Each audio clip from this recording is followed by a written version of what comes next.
Today on GrowthShares, let's analyze and see whether Stellantis is a great long-term investment.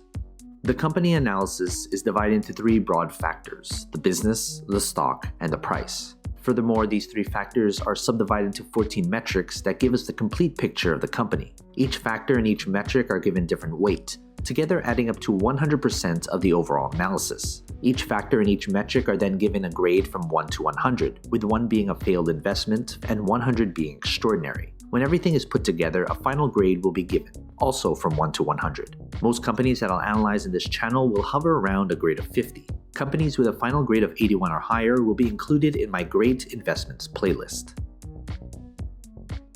Let's first look at the company as a business. The business is the most important part of this analysis. That's why 45% of this analysis is attributed to the business. As Warren Buffett once said, it's far better to buy a wonderful company at a fair price than a fair company at a wonderful price. A stock cannot grow and prosper without having a rock-solid foundation. The business factor is made up of 8 metrics. Basically, these 4 metrics measure how well the company is doing right now. These 2 metrics measure how well the business is projected to do in the future. And these 2 metrics measure the socio-economic impact of the business. In the description below, I have a separate video describing each metric in detail.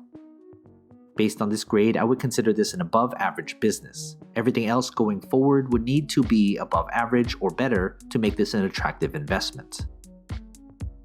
Next, let's look at the company's stock. We can't easily invest in something unless there's shares available to buy and sell. That's why 35% of this analysis is attributed to the stock. If the business is the foundation of a company, the stock is a reflection of that foundation. Does the market reflect how good or bad the business has done?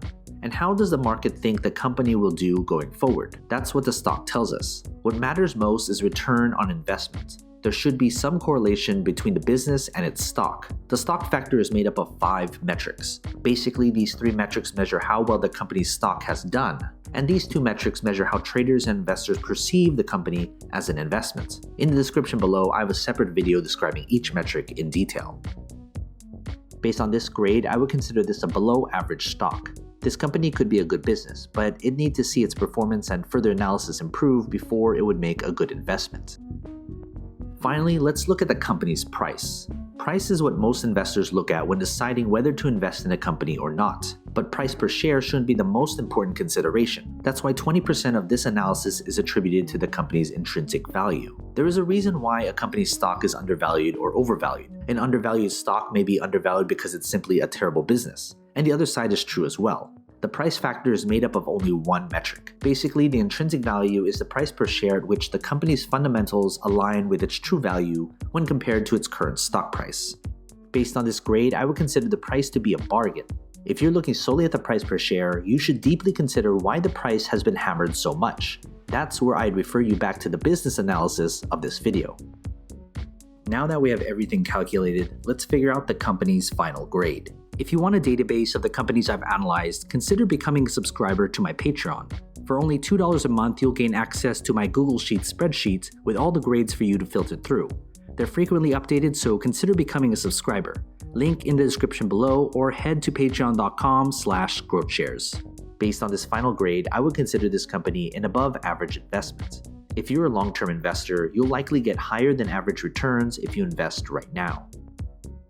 Some of you will put different importance on different aspects of my analysis. You may solely just be looking at the price per share. Others may look at the business. But if you're looking at this company as a long-term investment, you should look at all 3 factors because it paints the entire picture of the company. When it comes to the final grade, it doesn't necessarily mean I'm bullish or bearish on the company's stock. Grades are adjusted to take into account the company's industry, sector, and competition. Of course, major news does have an effect on the company, but my analysis is built upon a solid foundation that focuses on the long-term health of the company. From time to time, I will reanalyze a company and share it with you. So you've made it this far, shoot me an email.